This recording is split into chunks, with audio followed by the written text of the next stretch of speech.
बैठा करता था। और जब मेरा पहला कैटेकिज्म का क्लास था, मेरी पहली जब शिक्षिका Mrs Mary John aunty catechism teacher, first catechism teacher रही हैं, उन्होंने हमें एक किताब दी थी।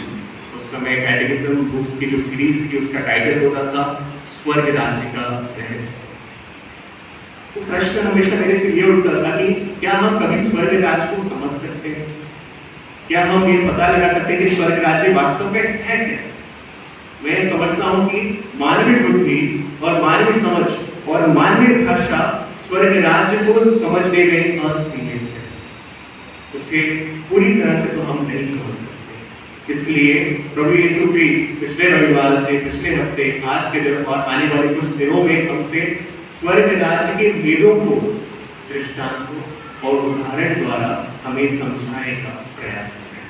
तो आज के दिन जब हम स्वर्ग राज्य के रहस्य को समझने की कोशिश करते हैं, ये बहुत जरूरी बन जाता है हमारे लिए कि हम ये जानें कि रहस्य क्या है, कि रहस्य वास्तव में है। यदि हम आधुनिक दार्शनिकों की बात माने तो वे रहस्य के विषय में बताते हुए हमसे यह कहते हैं कि किसी बात की अंतिम सच्चाई या अंतिम सत्य को हम नहीं जान सकते। हम जब उस अंतिम सत्य को जानने की और आगे बढ़ते हैं, हमें एक बेहतर समझ मिलती है, हमें ज्ञान मिलता है। उस बेहतर समझ से हम एक और बेहतर समझ पाते हैं और उससे एक और बेहतर समझ, हमारी समझ बढ़ती जाती है, परंतु हम अंतिम सत्य तक नहीं पहुंच पाते। इसी को वे रहस्य पवित्र बाइबल में हम इस रहस्य को अच्छी तरह से समझने का प्रयास करते हैं। इसके लिए हम पुराने विधान में नबी दानियेल की ग्रंथ अध्याय 2 में क्या लिखा है उसे समझने की कोशिश करते हैं। नबी दानियेल की ग्रंथ अध्याय 2 में हम राजा नबूकदनेस्सर के बारे में सुनते हैं। बाबुल निर्वासन के समय नबूकदनेस्सर एक राजा था।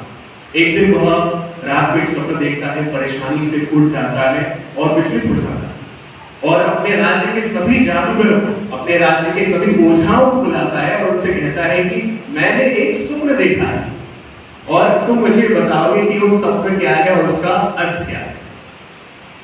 बड़े गुस्से में वो बात कहता है और उसके ओझा और जादूगर घबरा जाते हैं कि हम बिना स्वप्न बताए उसके अर्थ को कैसे बता सकते हैं। और ये आश्वासन देता है राजा कि अगर आप ये नहीं बताओगे तो हम आपके राज्य के सभी विद्वानों के टुकड़े टुकड़े कर देंगे, वचन नहीं। वे घबरा जाते हैं, विद्वान मतलब ये बात पहुंचा देते हैं। विद्वान परेशान होकर नबी दानियेल के पास। नबी दानियेल एक विश्वासी था जो एक ईश्वर में विश्वास करता था। उसके साथ 3 साथी रहते हैं, उनसे वह यह कहता है, अध्याय 2 और संख्या 18 में उसे कहता है, हम यह भेद जानने के लिए स्वर्ग में विराजमान ईश्वर से दया की प्रार्थना करें, जिससे बाबुल के अन्य विद्वानों के साथ हम भी नष्ट न हों। तो विनम्रता से ईश्वर से उनके साथ प्रार्थना करता है। उसके उत्तर में उसे एक दिव्य दर्शन प्राप्त होता है, जिसमें ना केवल वो सिर्फ स्वप्न को देखता है बल्कि उसके अर्थ को भी समझ पाता है। वो तुरंत राजा के पास जाता है और उससे बताता है कि आपने स्वप्न में क्या देखा। राजा को बताते हुए कहता है कि आपने स्वप्न में क्या देखा? एक मूर्ति को देखा जिसका सर सोने का था, जिसकी छाती चांदी की थी और जिसका पेट और कमर पीतल का था। उसके पैर लोहे और मिट्टी से मिलाकर बने हुए। एक छोटा सा पत्थर आके उस मूर्ति को टकराता है और मूर्ति ध्वस्त हो जाती है। इसके अर्थ को बताते हुए नबी दानियेल राजा से कहता है कि ये जो 3 भाग आपने मूर्ति में देखे हैं, ये आपके आने वाले 3 राज्य हैं। आपके राज्य के आने वाले 3 राज्य हैं जो आपसे कमजोर हैं और वे भी ध्वस्त किए जाएंगे, ध्वस्त हो जाएंगे।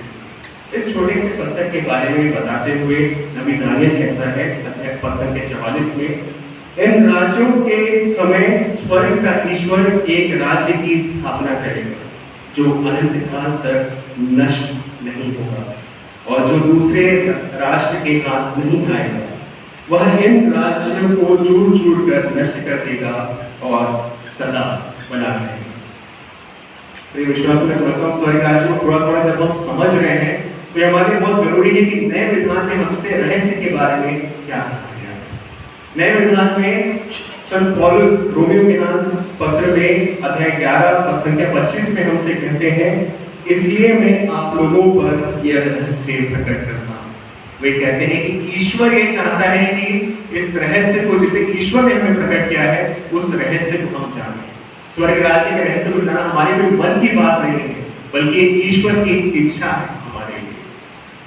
और आगे बताते हुए एफेसियों के नाम संत पौलुस के पत्र अध्याय 1 पद संख्या 19 में वे हमसे कहते हैं, उसने अपनी मंगलमय इच्छा के अनुसार निश्चय किया था कि वह समय पूरा हो जाने पर स्वर्ग तथा पृथ्वी में जो कुछ है वह सब मसीह के अधीन कर एकता में बांध देगा। उसने अपने संकल्प का यह रहस्य हम पर प्रकट किया। उसने रहस्य को आज सुसमाचार में और इन दिनों हमें प्रभु यीशु प्रकट कर रहे हैं। तो आज के रविवार में एक खास बात क्या है स्वर्ग राज्य के बारे में? प्रश्न ये उठता है कि ये स्वर्ग राज्य आज इस रविवार को हम कहाँ पा सकते हैं? इसका उत्तर देते हुए एफेसियों के नाम संत पौलुस के पत्र अध्याय 5 पद संख्या 32 में हमसे कहते हैं कि इस स्वर्ग राज्य को हम कहीं और नहीं, हमारे परिवार में पा सकते हैं। वे कहते हैं यह एक महान रहस्य है, यह परिवार एक महान रहस्य है। मैं समझता हूँ कि यह मसीह और कलीसिया के संबंध की ओर संकेत करता है। जिस प्रकार मसीह कलीसिया से जुड़े हुए एक रहस्य है जो अभिन्नता है, उसी प्रकार परिवार में जो स्वर्ग राज्य है वह एक रहस्य है जो एक अभिन्न अंग है। उसे संत पौलुस आज हमें इस रविवार को बताने का प्रयास करते हैं। प्रिय विश्वासियों, स्वर्ग राज्य किसी दूसरे राज्य की तरह किसी जगह और समय में नहीं रहता, किसी स्पेस टाइम में नहीं रहता, बल्कि इस जगह और समय से परे हमारे परिवार में स्वर्ग राज्य आ भी सकता है और नहीं भी आ सकता। जिस प्रकार नबी दानियल ने विनम्रता के साथ प्रार्थना करी और उसे दिव्य दर्शन मिला, स्वर्ग राज्य का रहस्य उसे मिला, उसी प्रकार जिस परिवार में अगर विनम्रता है तो वहां स्वर्ग राज्य स्थापित हो सकता है। तो विश्वासियों, विनम्रता का अर्थ ये नहीं है कि हाथ जोड़कर सिर झुकाना। विनम्रता का अर्थ है कि परिवार का जब हर सदस्य एक दूसरे पर निर्भर होता है। यह संसार की दृष्टि से काफी अलग है, संसार की दृष्टि से काफी अलग है, जो हमें आत्मनिर्भर होना सिखाती है, सेल्फ सफिशिएंट होना सिखाती है। जो परिवार एक दूसरे पर निर्भर होता है, हम वहां स्वर्ग राज्य को प्राप्त कर सकते हैं। आज के सुसमाचार में हमें भली भांति सुना कि किस प्रकार उस खजाने को प्राप्त करने के बाद मनुष्य अपना सब कुछ बेचकर उस खजाने को प्राप्त करता है। स्वर्ग राज्य उस खजाने की सदृश। उसी प्रकार जब भी हम हमारे परिवार के हर एक सदस्य हमारी निजी स्वार्थ को छोड़कर, हमारी अति महत्वाकांक्षा को छोड़कर हम सब कुछ बेचकर उस परिवार को जुटाने में लग जाते हैं, वहां स्वर्ग राज्य मौजूद होता है। विश्वास आज हम खुशी के साथ हमारे दादा दादी और नाना नानी का पर्व मना रहे हैं। फादर ने बहुत अच्छे से बताया इंट्रोडक्शन में कि आज हम सन अन्ना और सन जोआकिम को मना रहे हैं। हमारे पास सिस्टर्स हैं, उनके घर के पास सेंट हैं जो उनका पर्व आज मना रहे हैं। तो ये पर्व हमेशा 26 जुलाई को आता है और ये पर्व जब भी रविवार को आता था 2021 से पहले हम इस पर्व को नहीं मनाते थे। संडे एक बड़ा पर्व होता है, ऑब्लिगेशन के लिए हम संडे के दिन को टीच नहीं मनाते। पर क्यों 2021 के बाद पापा फ्रांसिस ने जुलाई महीने के आखिरी रविवार को इन दादा दादी और नाना नानी के पर्व को मनाने के लिए रखा? ऐसा क्यों किया? पापा फ्रांसिस ने समस्त कलीसिया के साथ उस समय यह मनोचिंतन किया था कि जो विश्वास हमने पाया है, जो विश्वास आज आपके और हमारे पास है, वह क्या हमारा दिया हुआ है?